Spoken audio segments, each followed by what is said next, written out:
And we're live. Hello, everyone. Welcome to Microwave Extravaganza, episode 10, Viva la Statists. That's right. And today we are featuring Esoteric Entity. And before we begin, I would like to thank our brand new sponsor, TLDR's Cola-flavored bleach. If you ever have one of those days, please pick up one of these bottles today. It's absolutely delicious, and trust me, yeah, it is absolutely a good way to relieve the pain forever. Our next sponsor up is, of course, Apple. Remember, the overlords at Apple have already done away with thinking for you. If you don't want to think anymore, if that's just a little too hard, please buy an iPhone, an iPod, or just about any one of their other products. Thinking, a thing of the past. And of course, finally, we're brought to you by Soros Industries, a company that is all about loving and sharing murder and a lot of other things. Please, let us know what you think in the comments about some of their products. All right, Esso, you want to tell some of the people about just who you are and what you're about. Most of all, I think you should be able to promote your project, considering you're working on that right now. Go ahead. Oh, yeah. Well, hey, everybody. I'm an individualist anarchist YouTuber on YouTube. I associate myself more with ANCAP circles, but my idea of a stateless society would be better described as individualist, because I believe that everybody should be able to associate in any manner that they want. That's truly what a laissez-faire market would be. And the project that I'm working on is I'm trying to recreate a book written by a man named Samuel Edward Konkin III. He wrote a series of books, the first of which was titled The Agorist Primer, and that was him explaining agorism, which is a method of attempting to abolish the state through economic decentralization. And he was going to write a follow-up book, which the title of it was going to be Agorism Contra Marxism, and that was going to be a leftist critique of Marxism. And effectively, the project I'm working on is attempting to recreate that entire book through the 10 essays that are partially finished that he left behind. The essays did give a lot of insight as to what each part of the book was going to be about, so it's not. I'm not going to be taking too many liberties with the things that he said. That just I'm going to basically be expanding upon some things he wasn't able to expand upon as much. That's about the extent of why I need to do anything in order to just publish it. Awesome. Thank you very much. I have 2 laptops and a phone, and I have Discord on my phone. Well, actually, I have 2 phones, ridiculously enough. One is exclusively for calling, and I have a Discord. I have Discord on my other phone and on my computer, and I lost. I stored away one of my other computers I usually use for streaming. So I'm about to send myself an email and then use my phone to send you a link to the Hangout so you can tweet it out or whatever. All right. Or actually, better yet, just give me your Twitter. That might make it 1,000 times easier. I can give you my Gab. I'm banned from Twitter, remember? Oh, shit, I didn't know that. Oh, man. That's just lovely. Do you have to pay for Gab? Because I don't think I have it. No, but I'm not sure how they're doing it now. I joined Gab pretty early on, but when I joined, it was invite only. It might be different now since I joined like a year ago, but... Yeah, I don't have Gab at the moment. I'm sorry. I'm gonna get that eventually, but like right now, holy shit. I'm literally trying to build my own business right now. We would be a weapons manufacturer. Well, not really weapons, but more like self-defense equipment in general. Which I know sounds really a bit on the extreme side, doesn't it? Not really. Not really? Yeah, it's pretty mundane actually. Just yeah. I mean, you could use them, you could collect them, you could use them for self-defense. Weapons themselves are just inanimate objects. I know. Although, I guess I've just been arguing with so many people on the left who just don't realize if you don't touch the gun, it stays there. And it leaves you alone. There's not really a that's not really a left-right argument, but it does seem to be disproportionately on the mainstream left. That's because the mainstream left has basically a fetish for the government. Yeah. Now, can I explain what I really am? Just kind of tell you, like, all right, look at it. Yeah. So I consider myself a minarchist, not because I believe that the state is a moral entity. I believe it's immoral by nature. But have you seen American Sniper or Sicario? Either one of those movies? I've seen a little bit of American Sniper, didn't watch the whole thing, and I have not seen the other one. Oh, Sicario! I gotta say, it's probably one of the most pro border control movies I've ever seen. Like, a lot of people think it makes the border control look bad, but actually, I think it looks the opposite way. And actually, I gotta ask: are you open borders, or are you just more like like anti-open borders? I would consider myself, I suppose. It's a more complicated question than that. Of course, I don't believe in borders, but when you say open border, that sort of associates me with a lot of the people who are causing the problem, which is people who believe in welfare programs along with their migration policy, and that's largely what's causing all of this. Oh. Well, okay, so we'll ask. If you look back to the early 20th century in the United States, there wasn't, right now, currently, for each country, I don't know if it's for each country or if it's just in general, there's a limit to the amount of people who can immigrate to the United States. It's about 50,000 a year. That's legally speaking, according to how the government defines it. Well, in the early 20th century, there was no limit to that. There also wasn't a welfare state, at least the time that I'm talking about. I'm talking about like the 20s and the 1910s. Okay, but if I will say, it sounds like if it wasn't for the whole welfare thing, you would probably be someone who wouldn't care about borders. But would you go with the philosophy of it's my house and you should have to ask my permission to come into it?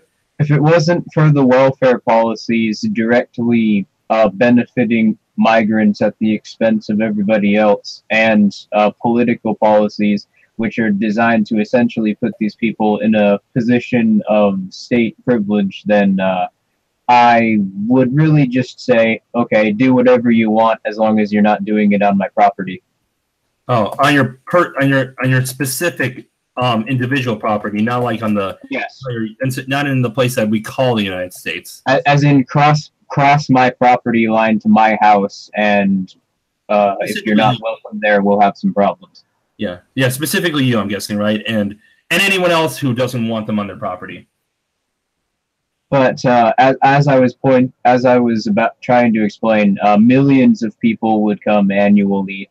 And it was actually an economic benefit, because what they would do is they would expand the labor pool, and that would be great for our economy. That would be great for our production, because that would greatly lower the cost of labor, which in turn would lower the cost of living. Well, that's actually kind of becoming a problem in and of itself, though, nowadays, because the problem nowadays is that the cost of labor isn't lowering because you have all these regulations. And well, actually, I think it's kind of the opposite. I think it's kind of the opposite, because I think that the problem is that with more immigrants coming in. The push for the $15 an hour minimum wage. You don't consider that to be a problem? What? You don't consider that to be? No, I do. No. Do you mind if I explain? Okay. So I think that the immigration is making it a lot harder to pay Americans, especially millennials. Oh, I can't. 1 second. Call me back in a second, but just come over. Sorry, that was my girl. All right. But yeah, she lives about 20 minutes away, so we got time. That's nice. But when yeah, I know.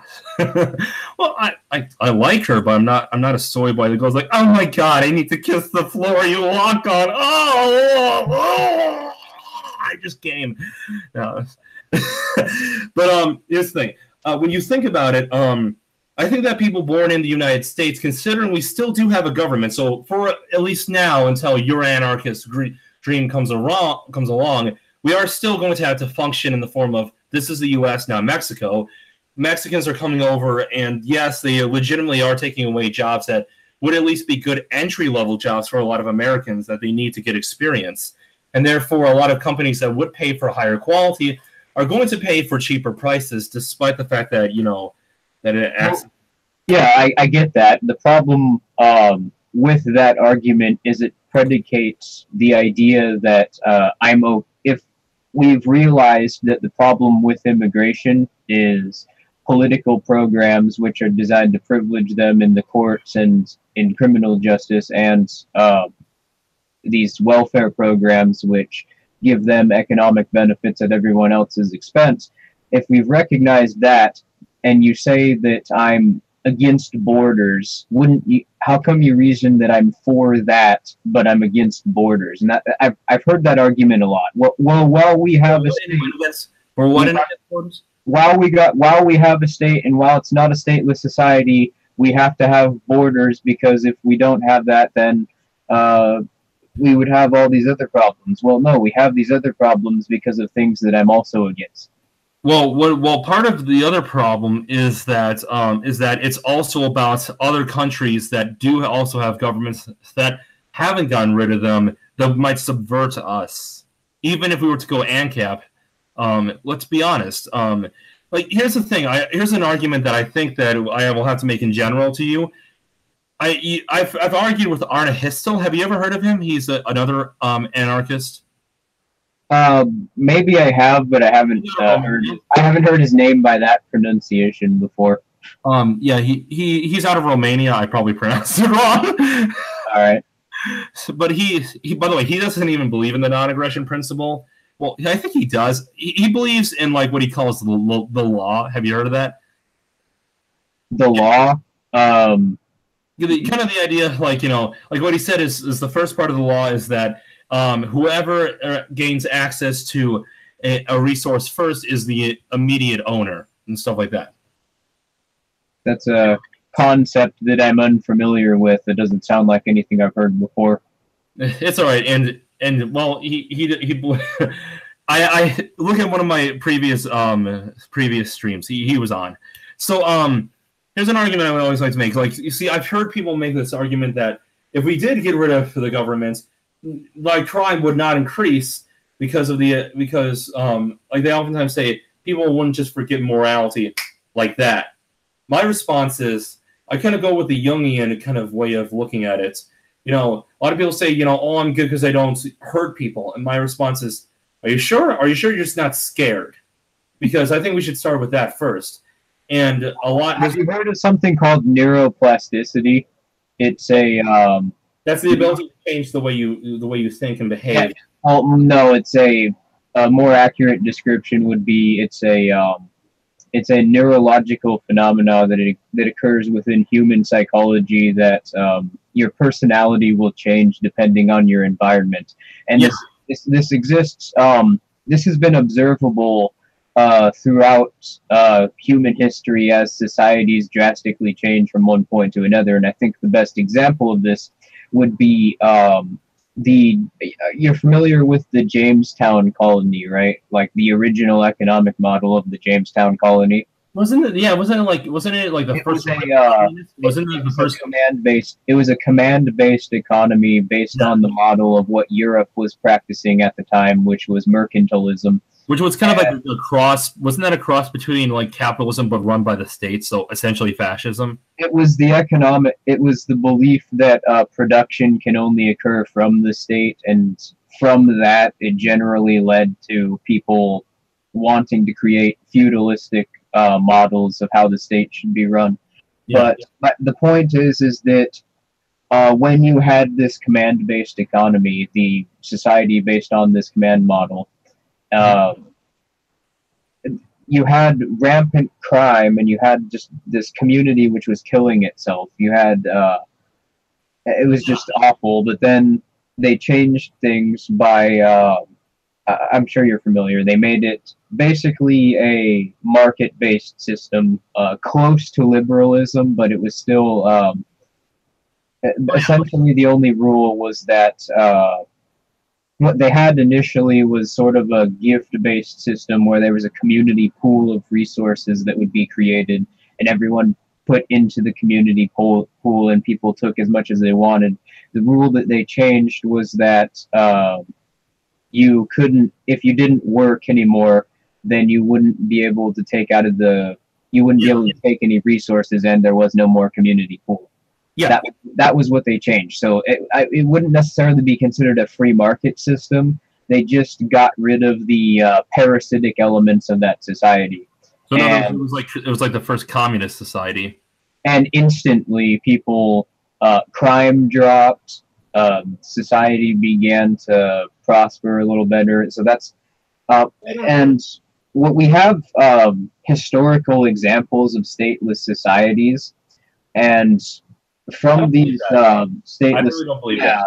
We have Ireland in Norse territories. We have Cospia, which was a principality that existed in the middle of Italy, between the Papal States and northern Italy from about 1442 to 1820 something. But I have to look at that because I don't remember any of that. What I do remember, what I do see a lot though, is that well, first off, what you were talking about seems more like the problem was that they were going on one of the worst.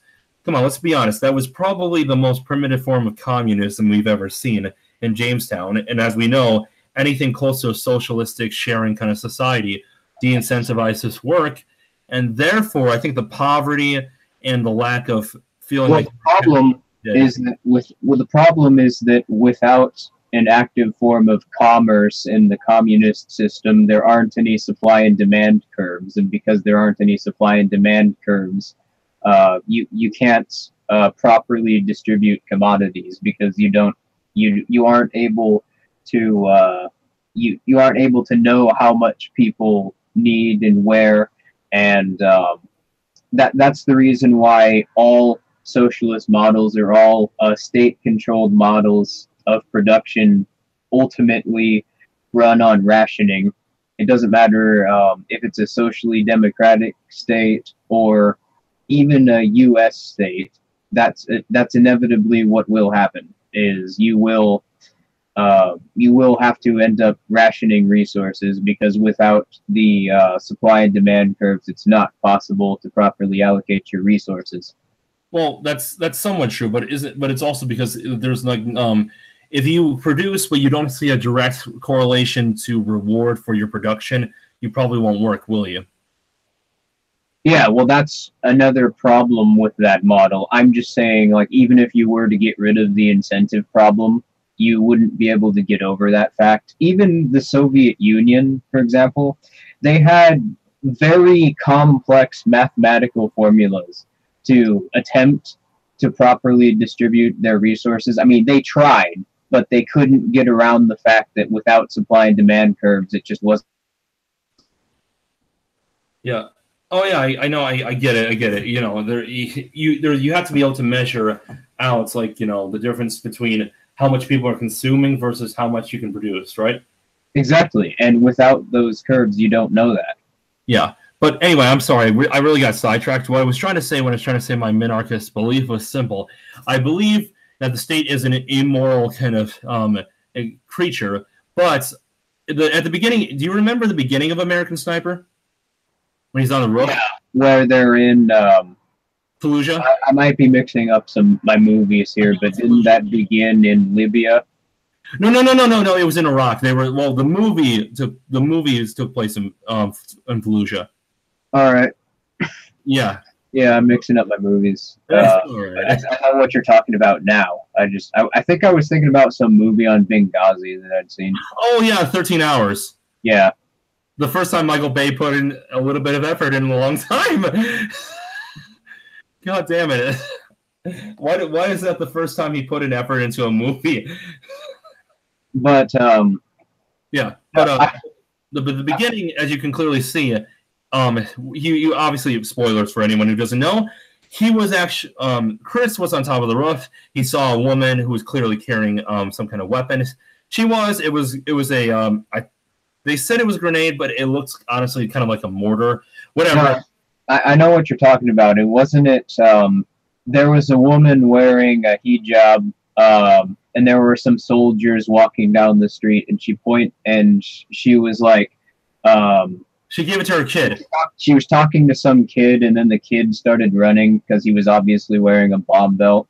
No, And, he wasn't wearing a bomb belt. He was given the grenade or bomb. oh, okay. Yeah, she was to the mother, and she handed it to him, and he was told to run at them. Yeah. By the way, I don't call it a hijab. I call it a liberation veil. Remember, women, we totally respect you if we don't want to see what the fuck you look like. Well, make me a sandwich because you're liberated. All right. So, what were you getting at with minarchism? Just the idea. So, some minarchists believe that a small amount of the state is a moral entity, and kind of like how fascists believe that it unites us as a people. I don't believe that. What I believe is that culture unites us, and I believe that culture is extremely important, but that the state is like shooting the kid. You do it because it's the best of bad solutions. I personally would be an anarchist if I believe that a government would not function, would not come out of nothing. You remember as what I was talking about earlier with neuroplasticity? Well, yes, but before you say anything, I would like it if you can maybe on Discord send me some links to information about those quote unquote stateless societies, because I've looked into a lot of history. I haven't been able to find anything that was actually truly stateless.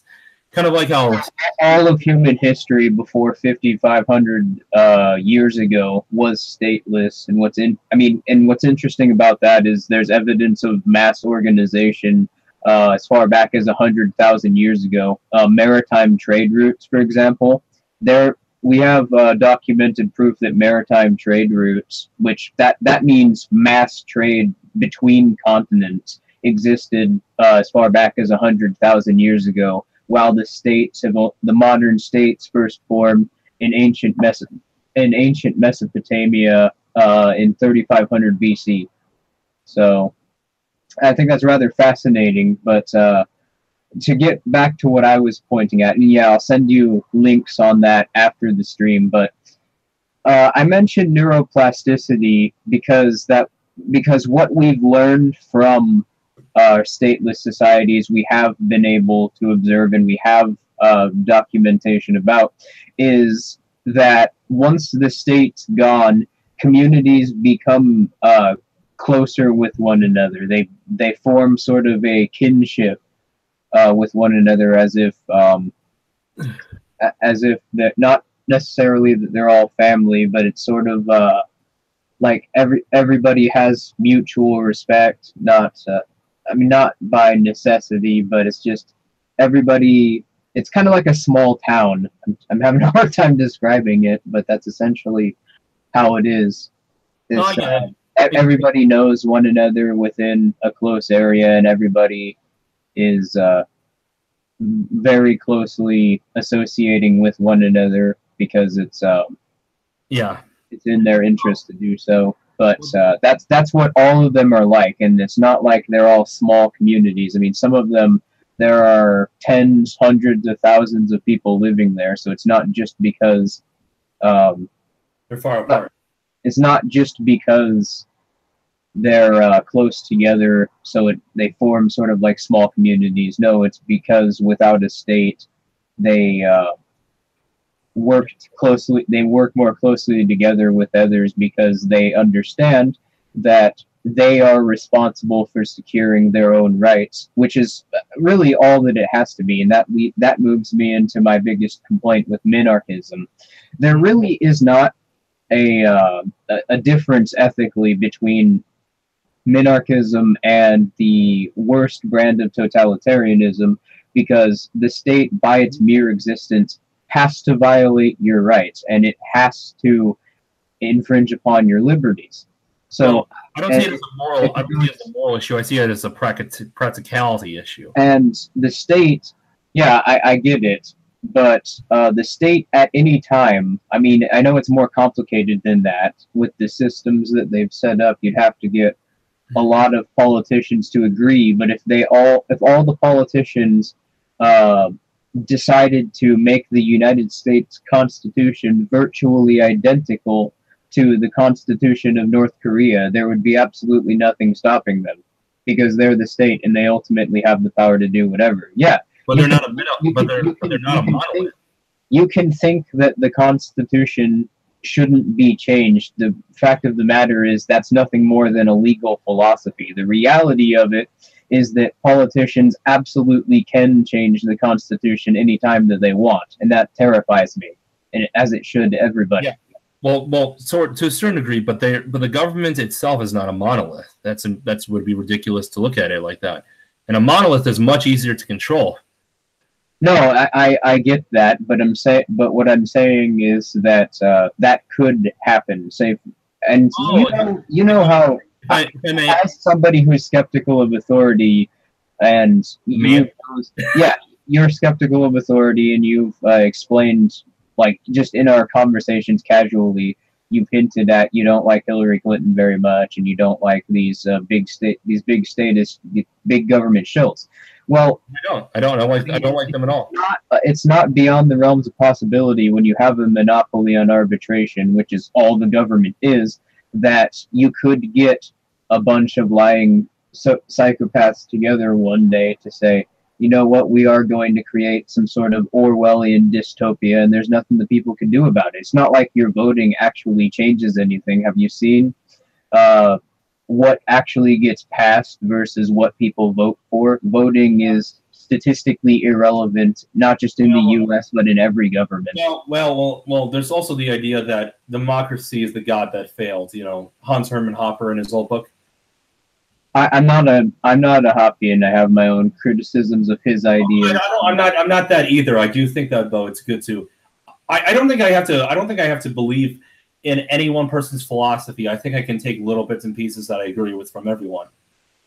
I'm personally inspired by Konkin. I mentioned him. He's my main influence for economics and philosophy. I'm inspired by a man named Lysander Spooner. And I talked about him a lot, but he's one of the most woke men in all of human history. Well, you used the term woke? I'm sorry, it's just such a meme at this point. It's hard not to laugh.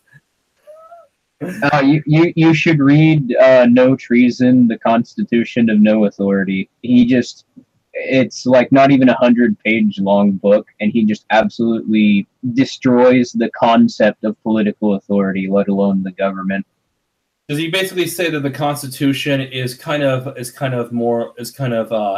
a thin wall rather than a fortress, like as in it will fail eventually?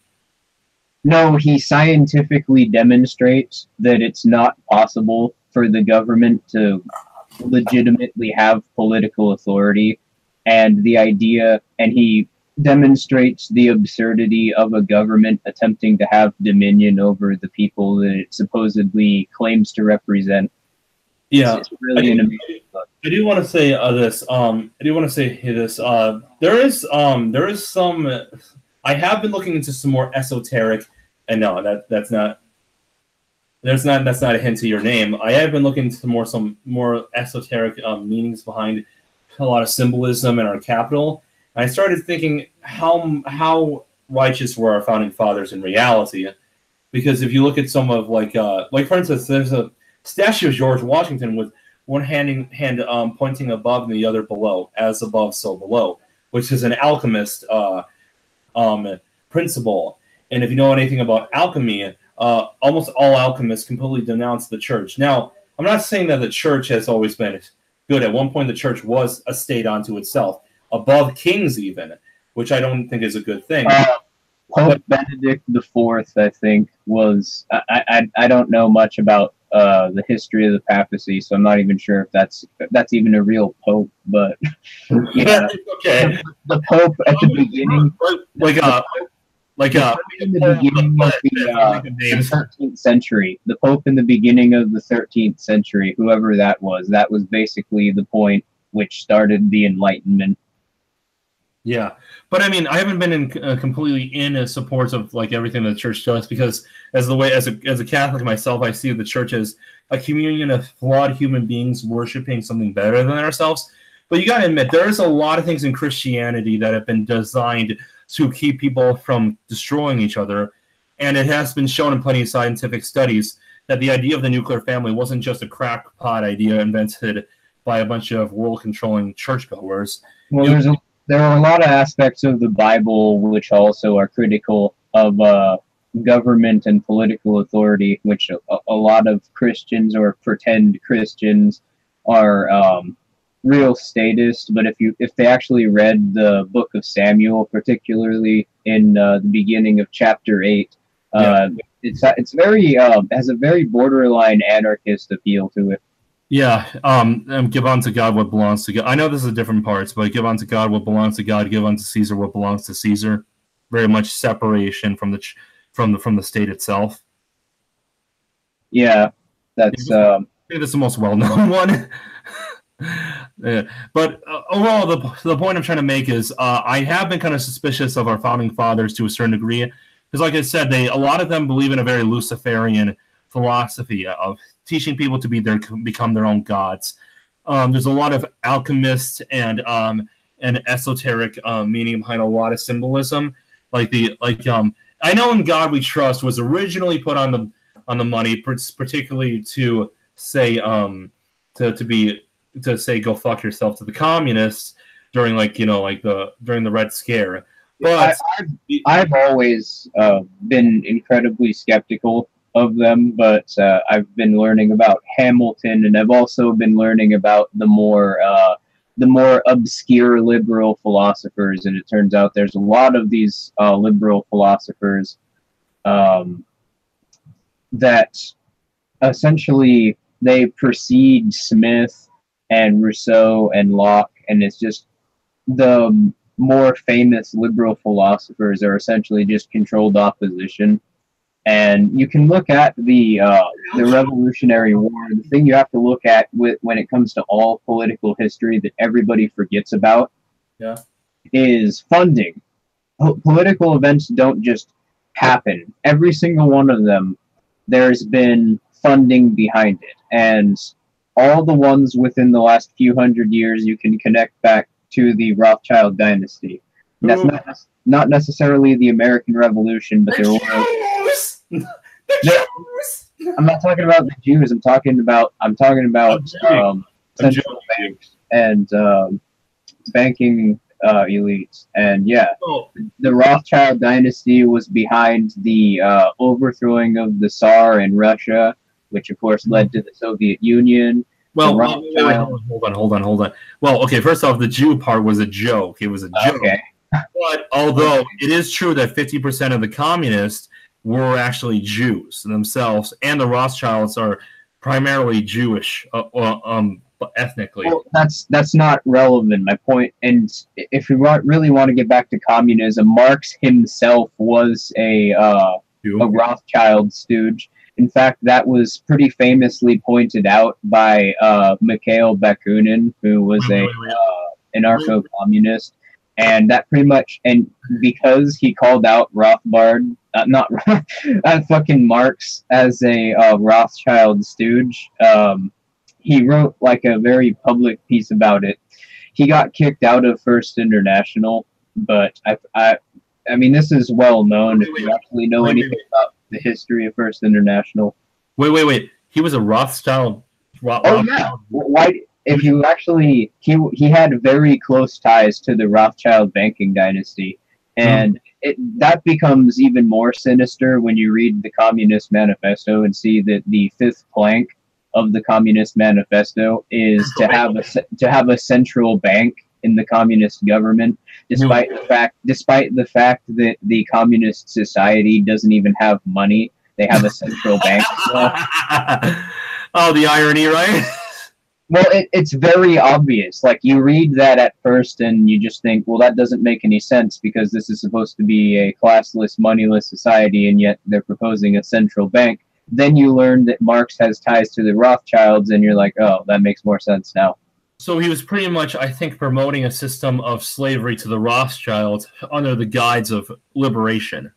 Pretty much. That's what Bakunin attempted to expose. Bakunin, I think, liked some of his ideas, but didn't. Bakunin agreed more with Marx than he did us, but that one thing that he did, I think that shows that he was at least intellectually honest. He was honest. He wasn't a very dishonest person. He at least had good intentions. Yeah, he believed in some of the parts, but he was kind of like, okay, just because I found a gold bar in a trash bag doesn't mean I'm going to take the whole thing, right? Yeah, pretty much. Yeah. Well, and yeah, so I think is this one of your beliefs that any kind of government will eventually lead to totalitarianism? I think that any form of government is inherently totalitarian because the mere existence of political authority, the idea itself, is the idea that a political ruling class has dominion over you. I think in some shape or form. What was that? In some shape or form, because let's be honest. Yes, at its very bare minimum, the government, in order to exist, it has to steal from you, and it has to force itself to associate with you. Those two things right there, you can't necessarily argue against a government if it tries to expand on those, because a government, in order to exist, has to do that.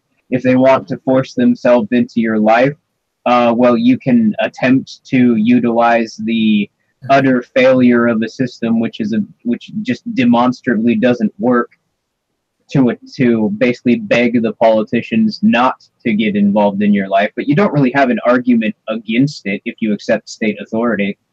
Well, no. Well, see, okay. So let's define a state. A group of individuals with control over a group of individuals within a certain land space. So, anyways, so government is a monopoly on arbitration. That's the history of governments. When they formed in ancient Mesopotamia, that's how governments came into existence. A group of the monopoly on force.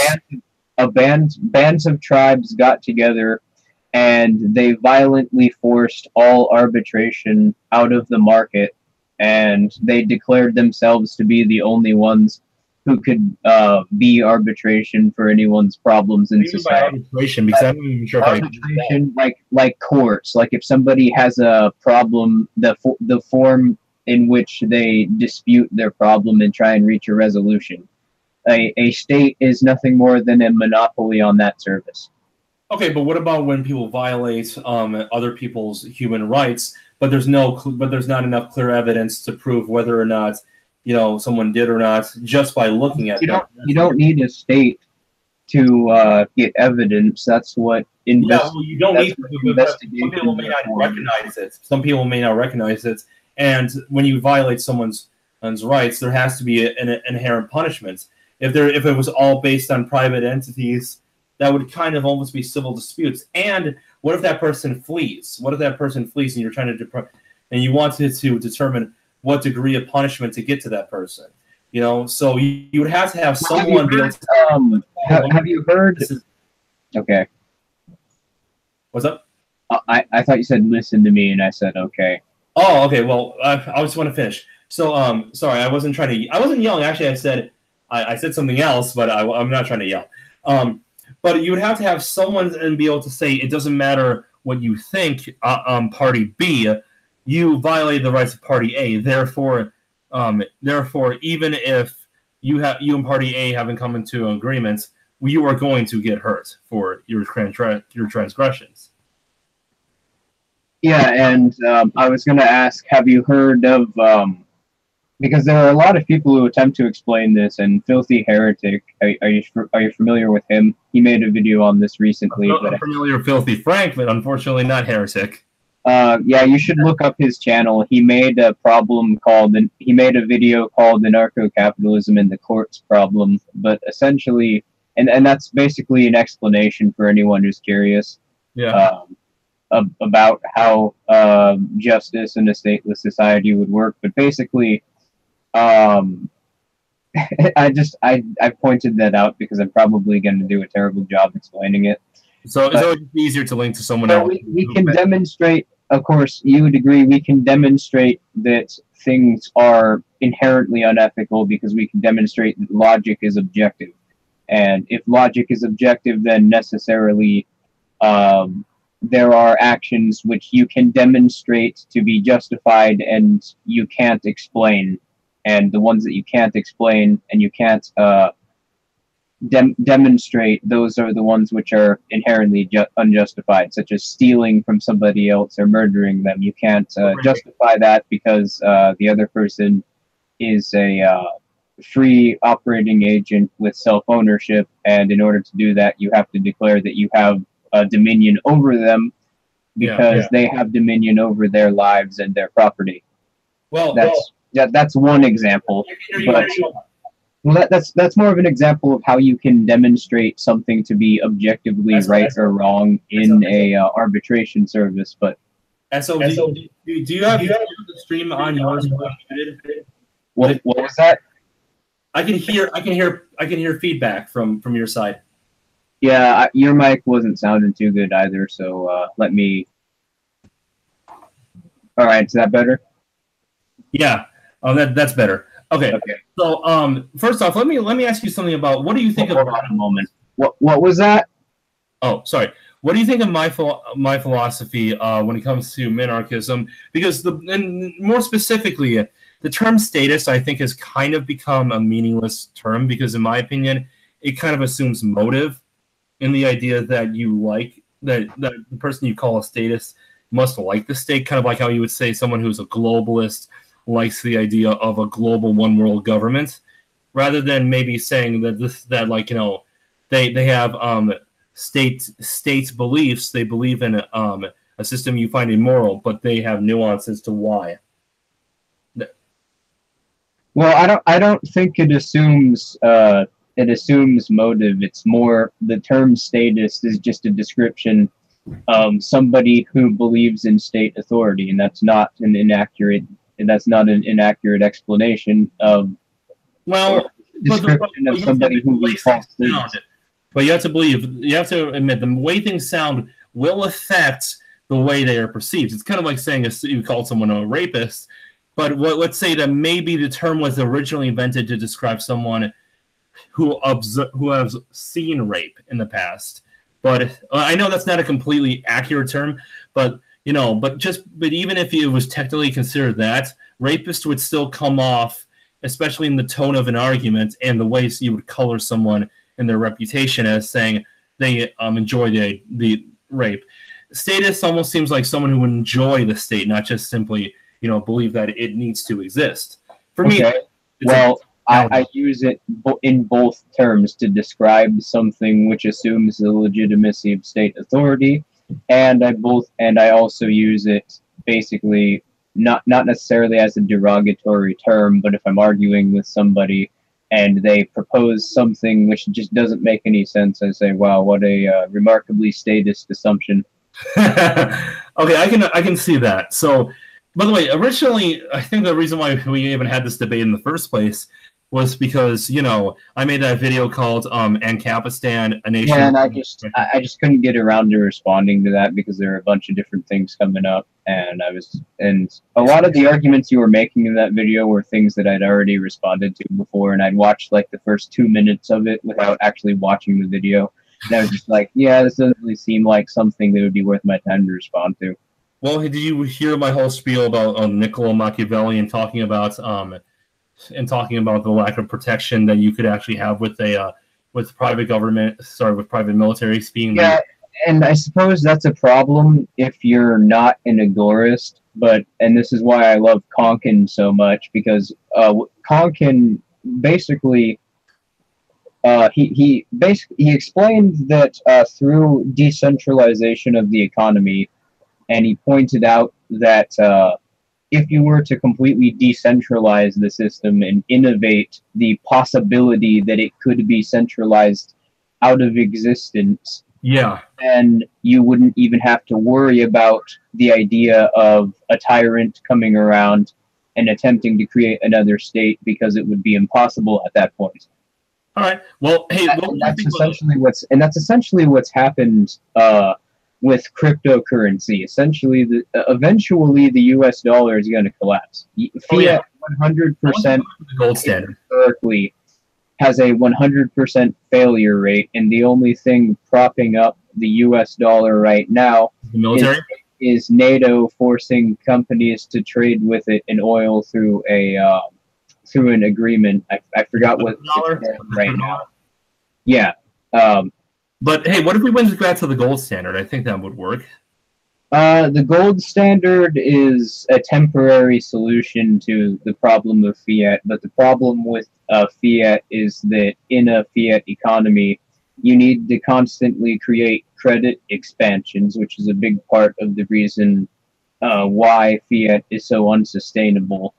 And if you have a finite reserve of gold, then it's not possible to sustain itself. That's the reason why. But I thought that the idea behind why the U.S. dollar is collapsing is because it's not based on a fixed amount of value, in which it not exploits and inflates.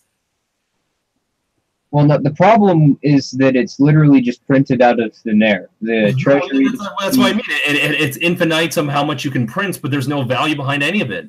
Yeah, the only thing which is actually manipulating the value is, like I said, NATO forcing countries to trade with the U.S. dollar. Wasn't it also backed by military? So that the demand for the U.S. dollar is artificially inflated to be somewhat more sustainable than it actually is. If that agreement were to disappear tomorrow and they actually started trading with a valuable commodity in oil, then the U.S. dollar would be gone, like by the end of the week, easily. Ooh. So is there a way of slowly coming down off that?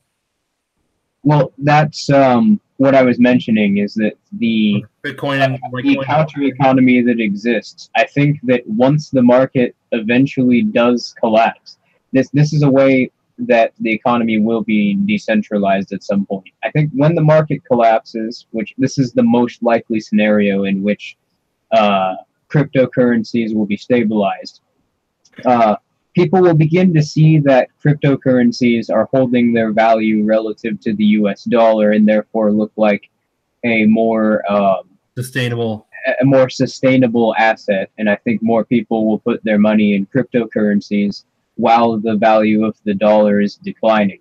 Yeah. Well, hey, I think that I got to go soon, but what would you say to a solution that I think minarchists and anarchists could probably get to, which is that we continue to try to make the government smaller and smaller and smaller, and we just keep going until we have problems. And if anarchism is better than minarchism, we'll just keep going until there is no government. And if minarchism is better, we'll keep going past that point, and it'll backfire and we'll have to go back. And well, I already sort of outlined this problem. First of all, there's the idea that you can try and achieve such a political change through the system, but also anarchists and minarchists, this isn't really a personal judgment. It sounds like a personal statement, but just know that it's not. Okay. Anarchists and minarchists will never be on a common ground, because the difference between anarchists and minarchists is that while you don't necessarily like state authority, you are incredibly skeptical of it. You see it as a sort of necessary evil to exist.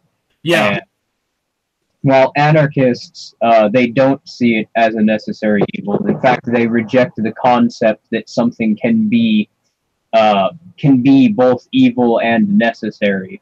And well, that's I think a little bit of a blind spot you guys have. And the problem here is also that you see a sort of limited government as being different than a totalitarian system, and that's what I touched upon earlier, that anarchists don't see it that way. You're still forcing people to associate, you're still stealing from them, you're still violating their rights.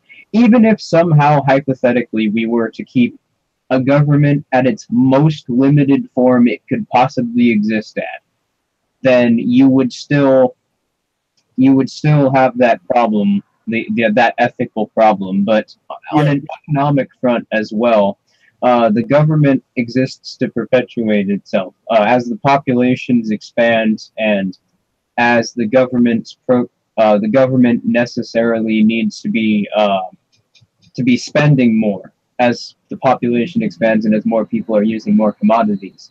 And that's the main difference between a market-based system and that ration-based government system I was explaining earlier. For the government, an expanding population is a bad thing. It's a thing which challenges their system and makes it so it's not possible to sustain, because they only have a finite number of resources and they can't actually produce anything. They need to steal from others to produce things, which is why the government's an inherently parasitic entity. And as this is the case, if the demand for these nationalized services increases, then the government will have to tax more in order to fund its services. And the problem with this is that you can only tax people so much until your rate of returns diminishes, because people will just stop working because their opportunity cost will be set higher than what their labor is actually, what they're working from being laborers and being taxed by the state. A lot of people will turn to black markets for labor, and the state is therefore an unsustainable model of society, because it will continue taxing until there's either a 100% tax or the system collapses. And there can't be a 100% tax, because if nobody's making any money, then, and all of the jobs or whatever are from the government, then you get back to the economic calculation problem that I talked about earlier. Yeah. The system will literally collapse. I gotta get going soon. So there is one more point I wanted to hit on and just get your opinion. By the way, when we're done with this, would you mind on your own time, like soon, like downloading like the stream and mirroring it on your channel? So sure, that I can do that. Yeah, I mean, I'm not saying you have to agree with any of my opinions, but you know, I don't think there's any personal bias, and no, there's not. Yours. I enjoyed this discussion. Yeah, I enjoy yours too. I really think that if there was ever a war between ideologies, I think we'd be like, let's kill everyone else, then kill each other. Because I'd rather have one of us win than anyone else, like the fascists or the communists. You know. I'd agree with that. I suppose. Like it'd be, but I personally would never hate you as a person either.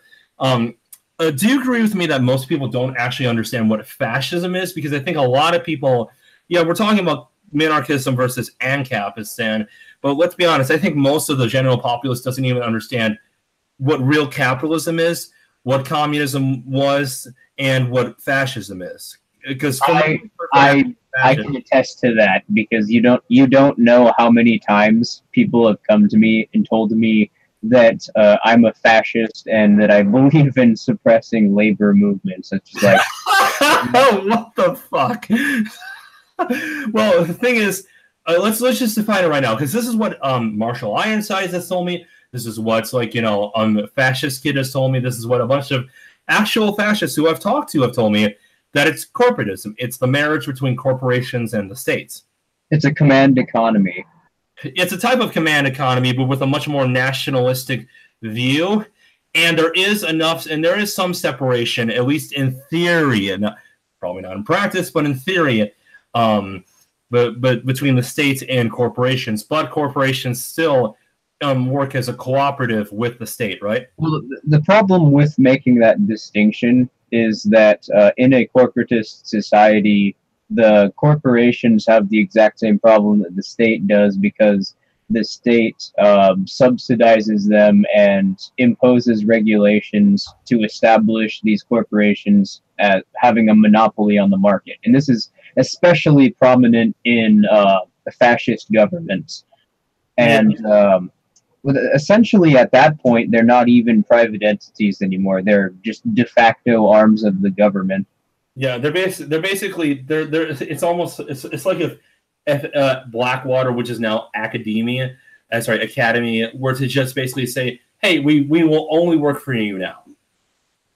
We're still our own thing, but we work for you. It's like you're basically us then, but you're just another tentacle reaching out.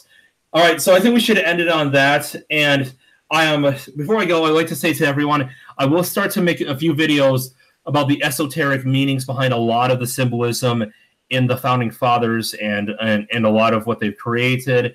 Also, check out my channel when it comes to my latest video, which is about the importance of taboos and shame. And this specific one is about fame.